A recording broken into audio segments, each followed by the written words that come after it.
nother state. I'm trying to eat down a whole nother plate. Seem like my homies was stuck in the hood. I just told them be safe in the. But the reason there was a lot of co-signing among certain groups of black folks was because of property rights. That's right. You know, it's because certain black people wanted to protect their property. It wasn't just that they were worried about crime hurting them. People who lived adjacent to some of these neighborhoods did want to protect their property rights. And too much crime hurts it. So send these people to jail or send them to prison. Yeah. So one of the greatest things that the state created was private property, the concept of private property, right? So instead of having public property or the commons or whatever else, you create private property in which now that can have various amounts of value, different things can be constructed on it. You can put people on it and, they can work for you. You can leverage it, you can get loans off of that. Yeah. Exactly. But having private property then cultivated a culture of protection of that private property.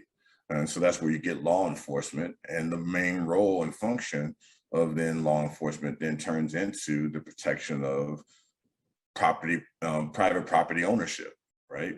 And that becomes, just the way of the land. And this is why we see in, surveys of, populations that favor certain types of policing, changes with property ownership and income value across, so-called racialized, populations, right? Because you have your property, you want to protect it at all costs. Private property then becomes more important than people. And so exactly. And like you said, that logic is reproduced in that class. Like, I mean, it's obvious in that case. But go ahead, Terrell. No, so that's like me just taking a stroll through Fishers, me being me, how I look, how I dress, whatever.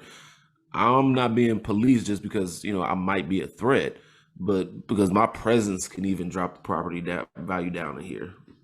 Yeah, that's right. And so we have to do social control mechanisms like scare you from coming back. And that's because I come from a certain, what did we say earlier, a certain space. That's right. And so so police stops become social control. Even whether you send these people in jail or not, you're going to create a chilling effect. There's certain places I can't walk. There's certain places I can't visit. Because it's protecting the value of their property. Yeah. And that logic expands beyond race. There is no racial solidarity in private property. No. I think we should. I mean, like I always argue, the state has a diversity program.